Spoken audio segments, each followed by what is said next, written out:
going for the break? We're going to do weeds and then we're going to have a break. Weeds. If we have a break... In an hour and a half. So we will... we're aiming to break for lunch at... what's the time now? We're aiming to 2 o'clock. break for lunch at 1. Because people do need a break. It's been a long meeting and it's going to carry on being a long meeting. So we'll break for lunch and then we'll go straight on to the Hanua's item at 1:30. Thank you. Welcome, Jenny. I'll let you introduce this.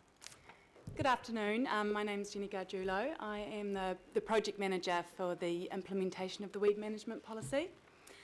So I'm just going to give a brief update on the weed management policy implementation since 2013. This obviously is a sort of an overview to supplement the written report that was submitted to the group. I want to start... So we'll just welcome Mike as well, just making sure he feels acknowledged. Yeah. I just want to sort of start to reiterate, what the requirements are. Auckland Council has got multiple weed management requirements. We are one of the weediest cities in the world. We have got obligations under the Regional Pest Management Strategy on invasive plants, ones that are doing damage to our environment. We've also got requirements for maintenance within our local parks to ensure, they're available for recreation and sports. And we do have obligations with asset protection and also with our health and safety on our road corridors. And of course, that's all part of that larger issue of our weediest cities and those pest plants that are in there as well. The weed management policy has got 8 objectives. And they need to be taken in a decision-making matrix for all of it to guide all of our operational requirements. I think weed management differs for instance, different requirements we've got versus different plants, different sites. So that's why we need to have various ones to ensure that we can protect that's best managed, and the entire policy supports best practice weed management. So just obviously, as I said, there is a more detailed report that's been submitted, but the objectives and that policy came with an action plan as well. Now, a lot of the action plan has been incorporated in existing council activities and also in the forward work program that I'm going to go through briefly, but I think that the point is to to be a champion of best practice and to make sure that we are doing the best, that we are managing our weeds in the best way, is that it needs constant innovation. We need to be making sure that we are trialling new technologies, and we are making sure that we are looking at our different options. Best practice is something that needs to be evolved and needs to be supported. I am just going to highlight today the outcome-based contracts and Project 17. One of the recommendations of the 2015 operational review was to move to an outcome-based contract. And these mean that weed control is only done when required. So it's not as if weed management methodology is being applied, when there isn't any requirement. As has been said, mechanical edging for paving and hard edging in local parks has moved to mechanical, and that will cause a reduction in herbicide use. And just a note, the existing practice of restricting weed control in children's playgrounds to manual removal has been retained in these contracts. The contracts also include a key performance indicator to reduce agrochemical use, and this will be tracked down from a baseline established in the first year of the contract, which goes to sort of that forward work program and what we'll be doing to support that KPI, and also to continue the implementation of the weed management plan.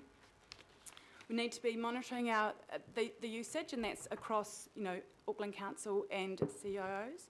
We're also working to make sure that we're researching the specific brands of, for instance, glyphosate and its additives, to make sure that we're using the ones that are the best, to ensure that aligns with the weed management policy.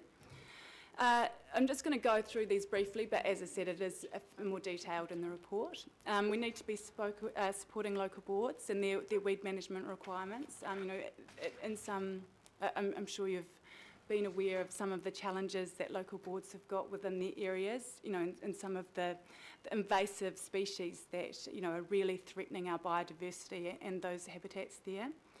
The coordination of weed management activities, it's really clearly outlined in the policy the importance of the community and their empowerment, and some of the, you know, the really exciting things about Festival and how everyone's not only, you know, working within, you know, council property, but also, you know, their own backyards, supporting them in their endeavours. Now, just ensuring that best practice in weed management and vegetation control, and this is, you know, I'll just speak briefly about what some of the initiatives that we're including to make sure that we are, you know, looking at innovation and what can be that best practice. As part of the vendors for Project 17, we do have innovation workshops. So that's an opportunity for people to be coming together, sharing, you know, what the different techniques throughout the region, and making sure that that can be supporting continuous learning and continuous improvement within our weed management methodologies. We've also got the boom management, as was discussed before, will be coming over to council. I think this is a real opportunity to support, you know, the community empowerment with herbicide reduction. In an outcome-based contract, weed methodology is only applied if required. So if we can empower the community to keep their booms to a specific level, then that's going to reduce that herbicide requirement. And I think it's, you know, enforcing that culture. If we don't need to, then don't do it. And obviously, you know, and this is rolled into that ensuring best practice, but we can work with other councils, understand, you know, what they're doing, you know, liaise with them and get their learnings as well to support that best practice and that continuous learning. So that's it, but obviously I'm sure there's going to be some questions to continue. So, Madam Chair. Thank you. Thanks, Jenny. And I think, you know, it is a highly contentious issue and an issue there's a lot of passion around, but we also need to keep reminding people of the work and the progress that is being made, and I don't think that that's necessarily been clearly translated to our community. So I'm sure there will be questions. Can I just, before we go into questions, may I please just ask a process question, Madam Sure. Chair? So you, in the public forum, you suggested that you bring this sort of group together. Yep. So with that in mind, I just wonder, how does that fit into where we're going to today? Yeah, I think that's, and thank you, Councillor Simpson. The point that I was trying to make is there's a lot of, you know, passion around this, and we heard that in open forum, but then people leave. So they don't then get the opportunity to hear from our staff going, this is what we're trying to do. This is the spray-free booms. This is the, you know, we don't spray children's playgrounds anymore. We've reduced the herbicide use on hundreds of kilometres of roading by using hard and mechanical edging. So, you know, we're sort of all talking past each other. So my suggestion to get our submitters and so just sorry, this is now the time for the councillors and the members to participate. So, and that amplifies my point. People are not hearing what we're endeavouring to do. And also, just hold on, sorry, order please. We are actually trying to conduct a meeting here. We've heard from you, now this is a chance for the members. What we want to do is to try and work through some of the facts with our community, that we have a better forum in which to hold those discussions. And also Jenny's been bringing back together the best practice group, which has people like Muriel Watts as part of it, so that we're working with our contractors and our experts and our advocates to try and reduce herbicide usage as much as we can. So that seems like the next step, Councillor Simpson. So thank you for that, because just before we get into it, the process, I just wondered if you wanted to use a resolution by way of framing that, so to show, you know, that we are actually going to work with this group further. I think it's important, just as a process maybe? I think it's always useful to set things out and to say what we're going to do, so we'll perhaps work on some... We said it, but we didn't actually note it by way of minutes, and just from transparency perspective, it could Okay. help, I think. We'll work something up along those lines. Councillor Casey. First of all, Councillor Filipaina just recommended he wanted to move the 2 recommendations. I'm happy to second those, and then we'll work on an action recommendation, which can be C. So, Councillor Casey.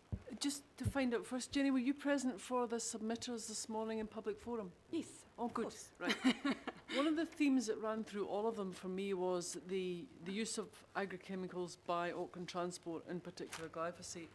Can you tell me just right now how we monitor that they are minimising the use of agrochemicals like glyphosate?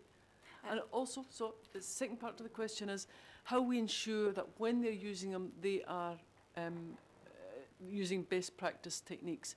I saw a photograph from Saffron this morning of Auckland Transport spraying outside a train station during rush hour. Okay. That wouldn't be best practice, I wouldn't imagine. Through the chair, we do, Auckland Transport, like the rest of the council, is now reporting on the agrochemical use, sending through outputs of their spray diary, which identifies the chemical that they're using.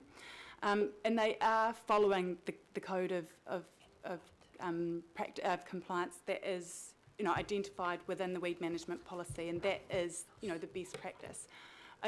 I guess what you've identified as a situation where that should be identified, and it should be that every sort of example of like that should be investigated, and we should be sort of sending that through. So if I could get some more information, then I would be really happy to follow that up. I'm sure Saffron will share that photograph, Yes. but I'm still, just in relation to my first question, how do we ensure they are reducing their use?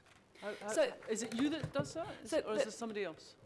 In here it says minimise agrochemical use, and that moves to the outcome-based contracts. There is weed management requirements. There is, the policy speaks to an integrated approach. It's important, to be able to use the different tools. It needs to be not used when we don't need to, but to track it. We are tracking it. We are making sure that they do, apply with the code. But it's talking about minimising it. We do have a weed management requirement. We do have a weedy city. So they need to be aligning with the policy. They need to be making sure that they're not using it when they don't need to be. But it doesn't specify in here a reduction. That's something that we're working with, in the local I'm parts. sorry then, I misunderstood the word minimise. I thought that meant reduce. I did. Are you saying it doesn't mean reduce? It means don't, as for instance, at my example of an outcome-based contract, we've got to have a requirement to fulfil the statutory requirements for regional pest management plan, and we are, throughout the period of time, there's been initiatives that have been put in, like further sweeping of the streets, and activities identified in the operational review.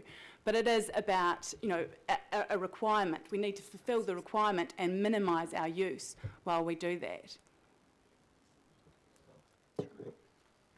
So I can see that's not going down that well. And when you read it on page, it's on page 36 and page 37, we will actually be requiring the reported of the volume of, Yes. of herbicide used. Absolutely. So where this is endeavouring to drive down the actual volume used, and in part of the discussion with local boards and looking at spray-free streets, once we get those booms back, that's a So you did huge say drive opportunity. down equals minimise. That's Well, that's that's you did say exactly- drive down. What the staff's saying, it's not that really. So Through the chair, the outcome-based contracts have introduced the requirement for better horticultural practice on our suppliers. Through the introduction of mulching programs, doing plantings that are appropriate for the location that they're in, there will be a reduction in weed growth, and consequently there will be a reduction in the need for the use of herbicide. We're establishing baseline data in the first year of the contracts in order to measure that reduction in herbicide. That will happen. The first year of the contract obviously will have to play out because weed growth is seasonal, and we've only had 3 months of the contract to date. So in the second year of the contract, our contractors will be required to demonstrate the fruits of what they're doing with better Yeah. horticultural practice, one of which will be a reduction in herbicide usage. So just to be assured, I just checked with Dean, we're actually driving down the litres, the physical litres of herbicide used, and I think that's the critical thing. Councillor Wayne Walker. Sure. I've got a few questions, Madam Chair, and I guess the context is that I was the lead councillor, together with Councillor Coney, that led the weed management policy, which was in August 2013. Yes. And it took some months to arrive at that. That's more than 4 years ago now. So I just want to put that context in place so that we've got that in the back of our minds. And I just want to make one correction first, and it's certainly based on my experience in the Hibiscus Coast, where my experience, based on engagement with officers, is that there is spraying in the vicinity of playgrounds that is occurring. And I can back that up. So I'm not talking off the top of my head. So it does concern me that that is still occurring against a background of community opposition to that. So I just want to put that on the table, can substantiate that. So a few questions.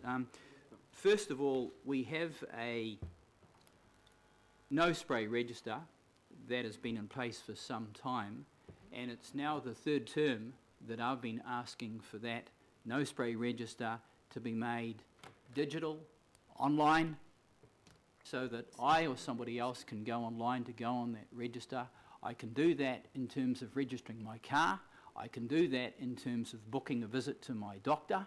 I can do it with any number of things, but I and other people in the community cannot do that easily and simply with respect to the no spray register. And secondly, that should apply not simply to streets, but also parks, so that people that are in the vicinity of a park that do not want to have spray drift occurring in their immediate vicinity can do so. I don't expect an answer to that now, but it's now the 7th year that I've been raising that on this council. I do think that it is rather imperative that we put that mechanism in place. We live in a digital age. That's one question. Again, I don't want an answer to that now, but I would like an answer later, unless you are in a position to answer it. You may not be. The other question that I've got goes to information. We have had a circumstance where we've had no use of chemicals in legacy Auckland City and the North Shore. And many hundreds of thousands of residents, families, children in those areas, which are quite significant as a proportion of the new Auckland City, have been under the apprehension that there is no toxic chemicals being used. But the circumstance we have today is that that has changed. So my question is, what information is being communicated to those people that their parks, their areas are being sprayed with chemicals that are toxic and certainly different to the biosafe, the hot water, other techniques that have been in place in the past? So that's my second question. The third question I've got goes to collaboration, and earlier I asked some of the presenters what opportunities for collaboration there had been, and I referred to the policy and I referred to the agenda item. And the context is, I know that there's a small amount of collaboration on the part of Muriel Watts in the technical group, but beyond that, to the governance group, and beyond that in terms of collaboration generally with people in the weed area that have some concern, I'd like to know what opportunities for collaboration there are that are occurring. And then the other question I've got goes to budget, and in particular goes to the LTP, and the context is in the implementation plan action 6 funding 6A, ensure that we provide appropriate budget and resourcing for us and our CCOs to implement this policy successfully. That policy being the minimisation of use of agricultural chemicals, and ideally, on my part, to zero. So I just want to make sure that in the lead up to the long-term plan, that we are providing information and scenarios for local boards and the council as a whole that addresses this issue across Auckland as a whole and given areas. And there may be a spectrum around that. So I just want to be certain of that, because we as councillors and the community are entering that process now. And the context is that I would like to avoid a circumstance, as we've had in previous long-term plans and annual plans, where that information has not been provided adequately enough. So they're the questions that I've got. Thank you very much, Madam Chair. So shall we start on the, so it was info about the spray register. How do people understand what's in the spray that's being used in their areas? What collaboration opportunities exist, and how do we deal with the LTP implementation? Okay, thanks, Jenny. Through the chair, I am going to address what I can, and then I will make my commitment to follow up with you. There is a digital ability to apply on a no spray register with the frontage, and also if you're on a park border. That is available on the AT website. But what I was sort of talking to before, and perhaps I needed to be clearer, I would think what we'd really like to be moving to, particularly enforcing when we can with an outcome-based contract, is if people are maintaining their berms to a specific level, then, as I said, let's, when in doubt, let's not apply any weed methodology. Let's really communicate with the community and ensure that they know what we require for asset protection and health and safety requirements for those berms, and then change a culture where we don't need to apply weed methodology. So sorry, I have addressed your question and then stuck in another point, but apologies. For the second one, when you were talking about specific methodologies and regions, would that be something that I could follow up with you, just so I could get a little bit more specific information about the regions that you were talking about? And on the point of collaboration, with the policy, it is talking about international and national experts, and Meryl's got an extensive background with that. It does talk about council staff and a technical advisory group. So I think obviously we've got an opportunity to talk to the community about empowerment, about getting to what we need with our outcomes for the weed management policy. Specifically, to engagement with the group, I think that, today Penny is making some steps about, some formal engagement, so hopefully that's been addressed. And in regards to that budget and LTP, again, can I talk to you, about following that up as opposed to something I can address right now? Through you, Madam Chair, just one observation I would make in terms of the spray register and the comment about digital. Yep. The first part might be digital, but after that it gets clunky, so it's not seamlessly digital. We could discuss that later. Thank you very much, Madam Chair. I think work in progress, councillor, on that one. As the long-term work in progress. As the no spray areas increase, we need to make them more legible. Councillor Casey. Oh, sorry. Councillor, you're done. We'll just hang on. Are you on questions or comments? We're kind of both. I've got Councillor Hills next, then Councillor Simpson, then Councillor Lee. And Councillor Watson. Thank you, Chair. Watson. I have two questions, sorry. One, in general, has got better than when I was on the local board and we were funding our own mechanical edging in the parks because we didn't want the glyphosate but we also knew that originally council was not doing the playgrounds, was not spraying the playgrounds. But it's great to know that the local boards don't have to fund that, and it's happening anyway, so there's no spraying in our parks and around the edges. But I was at a pest-free meeting last night with local volunteer groups and Forest and Bird and others. What are we doing there? Because those volunteer groups, who are all environmentalists, most of them, and really passionate about the environment, are all advocating for the use of glyphosate and sprays for weeds. So we're getting these amazing volunteer groups turn up and do amazing work in our reserves, but they are, because they say there is no other way to get rid of the the weeds. So what do we do when Forest and Bird and others are advocating for the use of glyphosate, and how do we know what's being sprayed where, and how can we help them to reduce or minimise that? Because I know in my area the council's going the right way, and I know the volunteer groups are wanting to do the right thing, but they're also using a lot of sprays because they're, you know. So that's one thing. And there's another question, which is after that, is, so I've had another conversation with some groups recently who are saying they're removing things like monkey apple and other weeds from parks, but they're having to apply for consent, which now costs them $250 if it's over 4 metres. So what are we doing for those volunteer groups who are trying to do their best to basically remove weeds for free? How can we, you know, when it's on a reserve and they're doing the right thing and saving us money, how can we sort of waive those fees if it's an identified weed tree or invasive species that we're not actually asking them to do resource consents for those sorts of things? So those are my two kind of... Yes.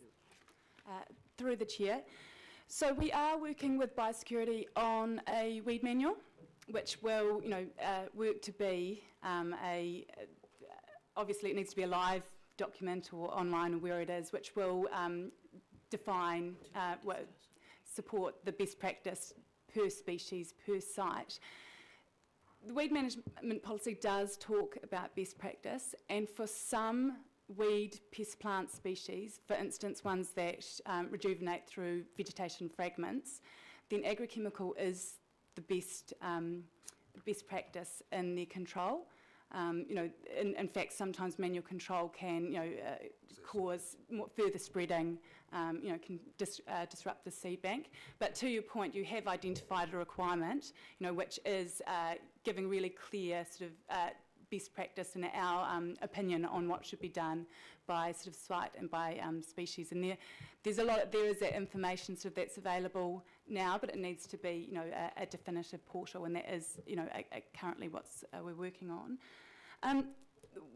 Part of what we're doing with community facilities is working with community services to really clarify that process of community groups working on there. So again, I'd like to have the opportunity to follow up with you, Richard Hills, okay. on that. But yes, because it outlines in the policy the role of that community, and you know, back to our initial sort of, you know, that opening, we are in the world's weediest city. We do need to be coordinating those resources to address that. And the other thing on the berms, I know there's a lot, Yes. even around the North Shore when we had the hot water spraying, there was a lot of people who would spray their own berms out the front of their house. What is the kind of, say if you've got a house next door who registers and their neighbour still wants to spray Roundup on their berms, is there a process through that, or is it just we deal? That's a really interesting question. Oh, sorry, through the chair. that is a really interesting question. I don't have the answer for that. I don't even, you know, that's something to really follow up. Again, I think there is a communications campaign that is required, you know, and that's about, I guess, informing, you know, what is possible and what we can do. There is, in regards to that vegetation control, and you know, I talked about sort of best practice with some of those vegetation, you know, pest plants. But how can we support, as you say, you've identified that need to support people and what they need to do and different ways to do it. Cool, thank you. Thank you. Good questions, Councillor Hills. And some of that is the longer ongoing work that we're doing with local boards around spray-free streets and working in that more collaborative manner. Hopefully neighbours will help work that out between themselves. Councillor Simpson. Thank you, Madam Chair. One of the suburbs in my ward is Ellerslie, and they have had a long-standing exemption, 1999 I think it was, as a suburb to be glyphosate-free. Now, that's been maintained, and Auckland Transport have sent a written email, I just looked it up now, supporting the fact that they have accepted that still stands. So my question to you is, will there be opportunities for suburbs potentially to, if the policy went through with glyphosate, will there be an exemptions policy? I see that the individual properties outside is mentioned in your report in item 25. on point number 24. But what about a sort of a suburb exemption? Would that still apply? That's my first question. And my second question is, when you talked about glyphosate, you said the sort of the best type to use, which sort of gave me the inference, correctly or otherwise, that maybe there were different strengths or different sort of types. Is that the case? I mean, just asking. Through the chair, on the first point, could I get back to you in regards to different weed methodologies for different wards and different suburbs? Secondly, apologise. I in no way pretend to be a complete scientist. What I was trying to communicate with that is making sure that we look at different compositions of different brands for different additives to make sure that that we choose the one that is of least toxicity with the additive is in it. Okay. Yep, through the chair, we've commissioned a report that looks at all the commercially available glyphosate products in New Zealand to determine the ones that have the additives that are of the least impact on the environment. I know, and we keep going back to that. Sorry, Councillor, I was just distracted for a moment. That's all right. I'm good. Okay. Councillor Lee. Thank you. I'm just reminded that in order to achieve some progress on this issue and clarity, I think we need to be definitive about what we're talking about, whether we're talking about spraying, whether we're talking about chemicals, or whether we're talking about glyphosate. And in regard to glyphosate, I wonder whether officers are keeping up with the developments, particularly in Europe, the EU and in France, around growing concerns about carcinogens and glyphosate. Are officers across those developments? Through the chair. That is a good point to identify the fact, the policy doesn't mention glyphosate. It talks about agrochemical use. So, but obviously, as we've seen today, that is a really keen topic, and there's a lot of information about glyphosate. However, we do look to the EPA for guidance. That is our government body that will navigate out the recommendations, and if they change their guidance or their recommendations on the use of glyphosate, that would, of course, start a process of review. It would be good, I think, that we get an update on what is happening in Europe around glyphosate, though that requires us to think about that particular chemical rather than chemicals or rather than spraying, because talking about chemicals and talking about spraying equates glyphosate with just about everything else. So I would ask for that information and that news that is occurring in Europe. I have a question here. Is Auckland Transport handing over the spraying of chemicals of the curb and channel as well? So next year, we will be taking over in the urban environment the maintenance of berms, not the hard surfaces. So the footpath, the curb and channel, everything will be coming back? It's out to the curb line. Okay, and then we can talk about what's going into that spraying. Thank you. Thank you. And Councillor Lee, some of us do read everything that comes our way around glyphosate, and I was certainly reading some of the comments by Dr. Gluckman, and I think we do have some discussion and some definition that's needed around some of the generic glyphosate Roundup type products that are available on the market, and we need to be very clear about what's being used and what isn't being used, because the different surfactants, the kind of sticking agents used within some of the derivative brands are not, we shouldn't be using them, and I think that's also part of the best practice manual. So I think the point you raise is important, and we need to keep abreast of those issues. Member Wilcox. Thank you, Madam Chair. Through you, My first question is actually, I think it's been asked by both councillors Walker and Hills regarding empowering the community to manage their own weeds, and also the weed-free register or the spray-free register, which I'm on, I think. But my question really relates to the Maori impact statement, and you're saying that the council and its organisation has to recognise the kaitiaki role. So who determines the appropriate management methodologies? Through the chair to Manga, to the... No, not to the Maunga, to other sites. To you.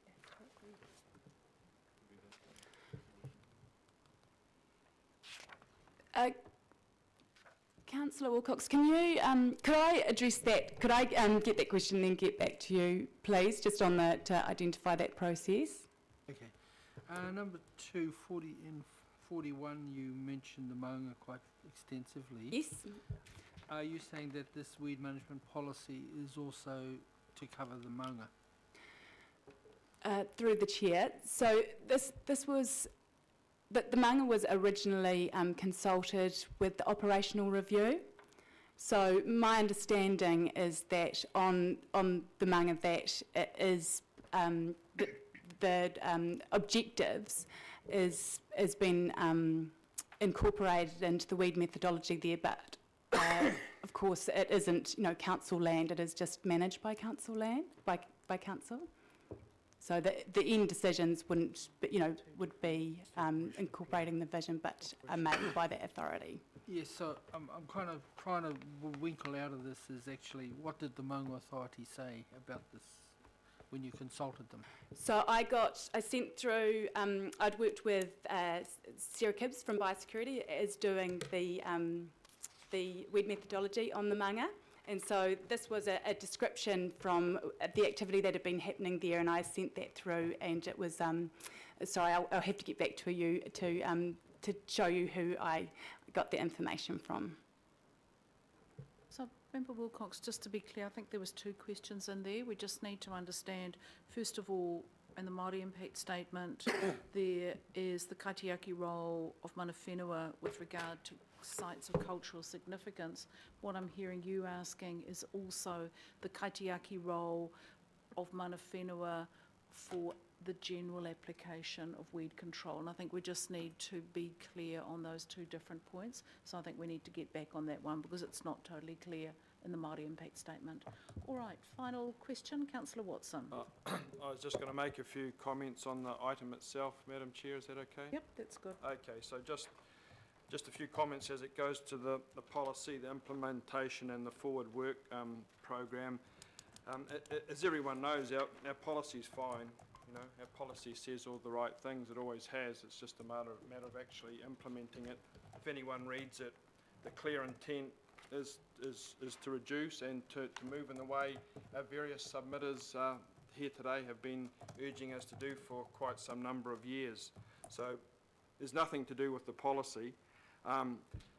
As far as the implementation goes, there is some hope there, I think, if we're going to be fair in terms of the new maintenance contracts. And we have heard these comments made today about the mechanical edging now of all hard surfaces, which includes pads, paths, playgrounds, bollards within parks. So if you take all those things out, and I go around playgrounds in my ward to have a look at what that means, they should actually be spray-free.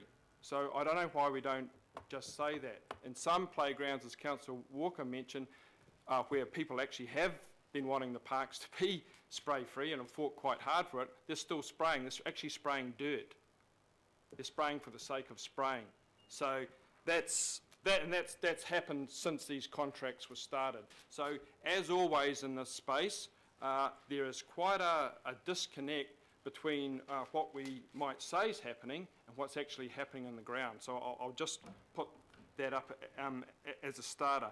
But to continue that point, and this is the positive point, to do with our playgrounds, because our playgrounds are where our children are, and I don't know if Councillor Simpson was there when Professor Bagley talked to the Ōrākei local board and raised some very serious concerns about childhood cancers and in particular the implications of ongoing exposure to glyphosate over a long period of time as opposed to a short time. So I think a really good place to start is where our children play, and I see no reason, and I know that in amongst the Project 17, the concession has been made, if I can put it that way, where local boards in essence can determine what happens in their parks. That's correct, isn't it? So I would say, Madam Chair, that being the case, then local boards are largely in a position to make their parks chemical-free or spray-free if they choose to do so.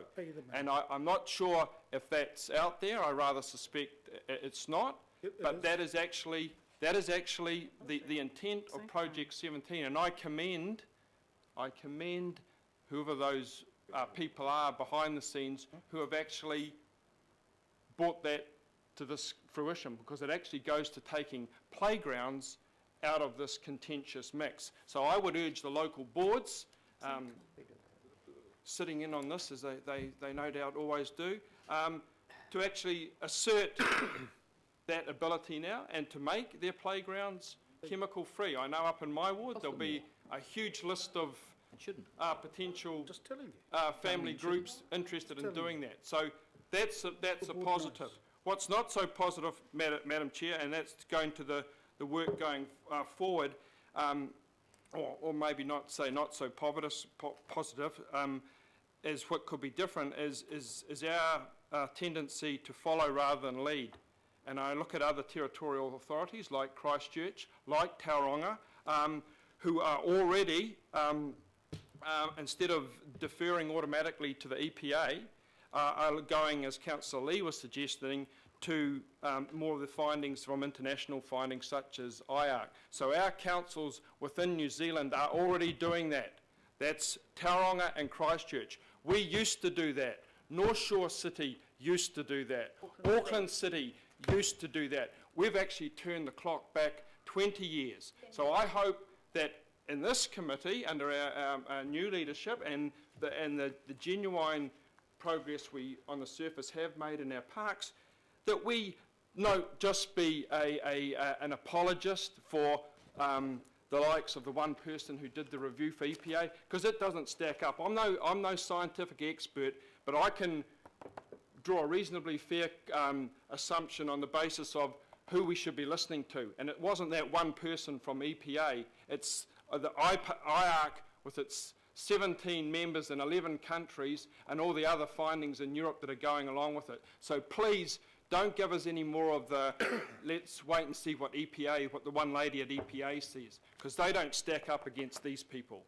There's a whole list of professors and prominent individuals from within Auckland and New Zealand scientific community that are 100% behind what we've heard and had submitted to us. So let's at least have the decency to bring those people in and listen to them. And I'm glad that a suggestion of a short sorts has been made with the people that presented to us today, because they are those people. We have people with chemical sensitivity, we have people who have campaigned for 2 decades, and we have people with scientific and technical expertise to add to this. So they are a resource, and they are people that we should be bringing in and listening to.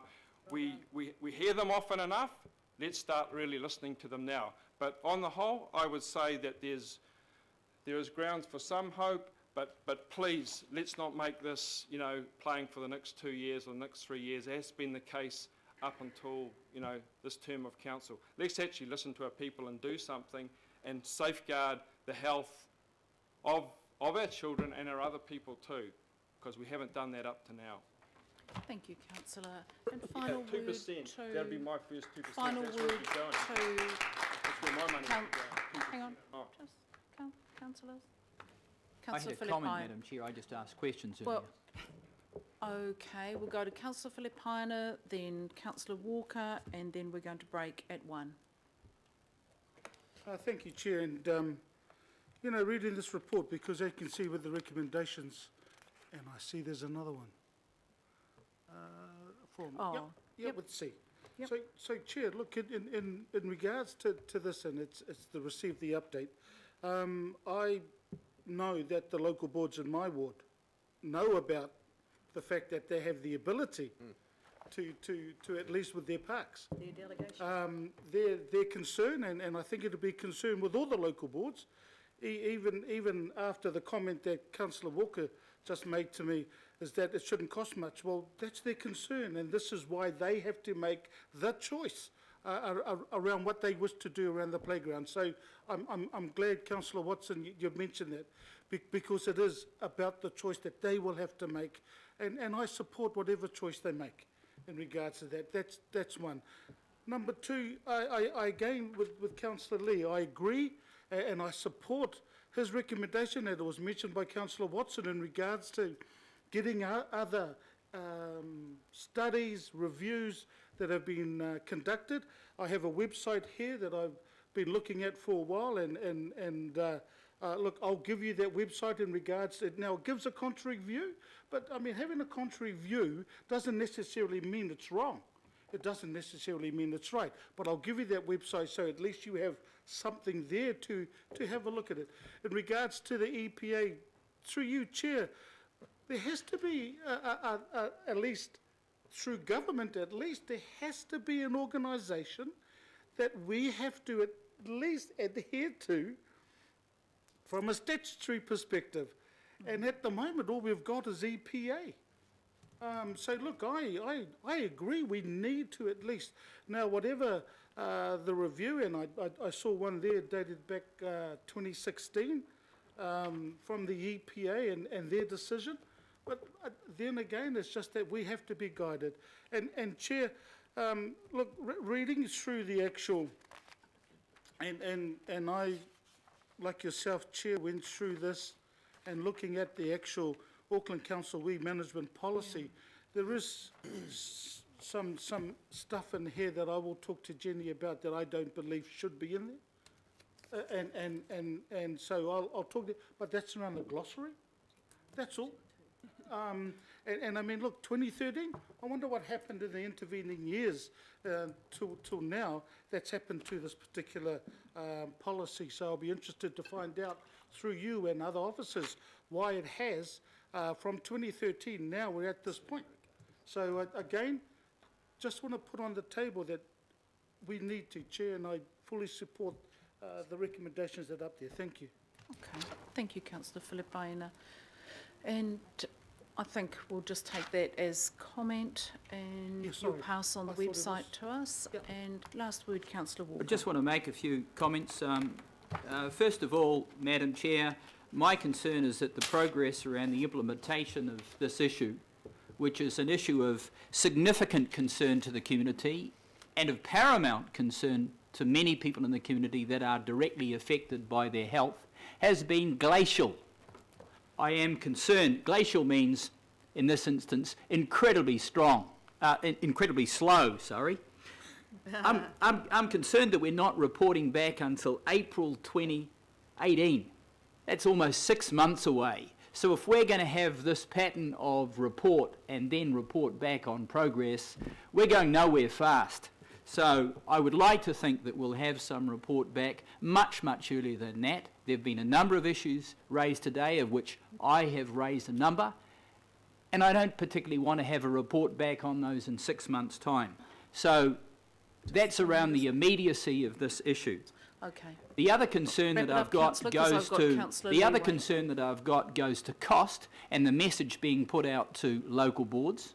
As Councillor Watson pointed out, when you go through the checklist of all the things that shouldn't be being sprayed and you apply that to playgrounds, frankly, there should be no spraying occurring in playgrounds now, and there should be no additional cost to local boards. I'll repeat that. There should be no additional cost to local boards, and our default position should be for playgrounds and other areas of concern for health areas that we don't spray, not that we look for the reasons for spraying.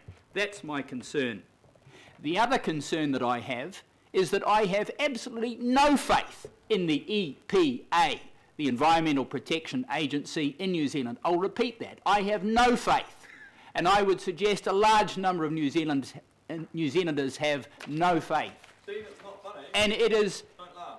it is not the position of this council, and would not be the position of this council legally if it were challenged, to rest its laurels on the say-so of that authority, especially when there is legal and evidential material that goes to medical certificates from people that they are being directly affected by spraying. Okay. And they are the tests that we should be applying, not from the EPA.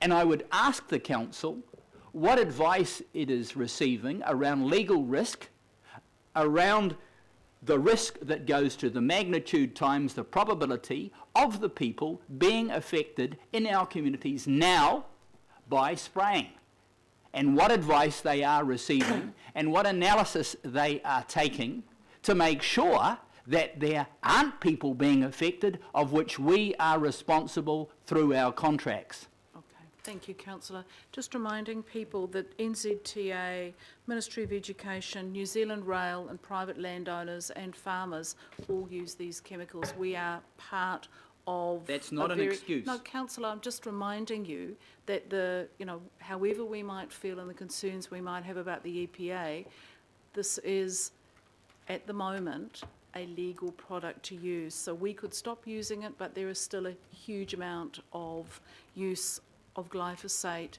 in our region, and I think if we want to tackle it head on, it's a government issue as well. Many parts of the planet. So let's, last word to Councillor Lee, then we really do need to break. We've Madam been going Chair, for a long time.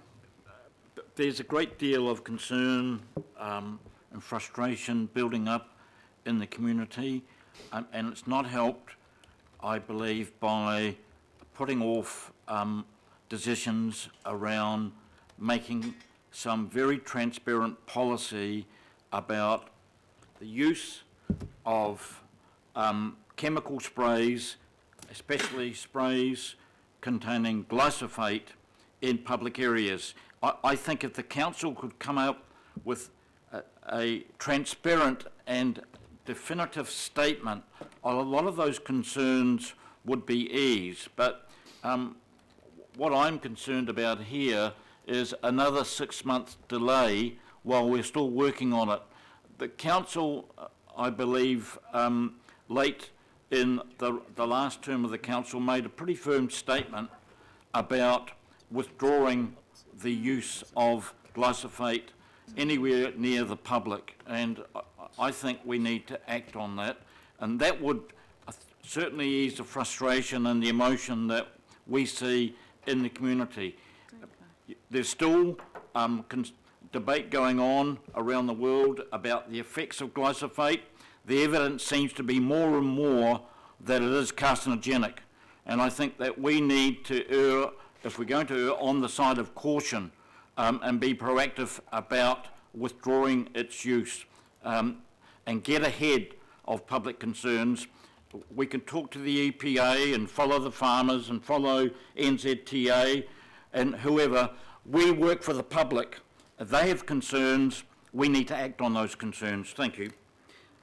Thank you. So let's deal with the recommendation. Just reminding people, nothing is waiting for 6 months. The implementation of this changed, amended and strengthened policy is underway. What's coming back to us is the measuring of how successful this has been, the meeting with the best practice groups to find out how we can improve it, the meeting with our community organisations to talk through some of the concerns, the implementation by our local boards of spray-free streets and spray-free parks, and the debate and discussion in the LTP about how much more money we want to put into this. So this is no one's sitting on their hands. This is happening around us right now, and we're going to keep track of it. So let's be clear on that. I'll put the recommendation. All those in favour, please say aye. Aye. Against, For you, carried. I'll have my vote recorded against B, Okay. because a further delay of 6 months is unacceptable as But far as councillor, I'm concerned. sorry, I'm tired of being misinterpreted. That's but my there is opinion. no I'm entitled to have my delay. vote No, recorded. But councillor, we just need to be really clear.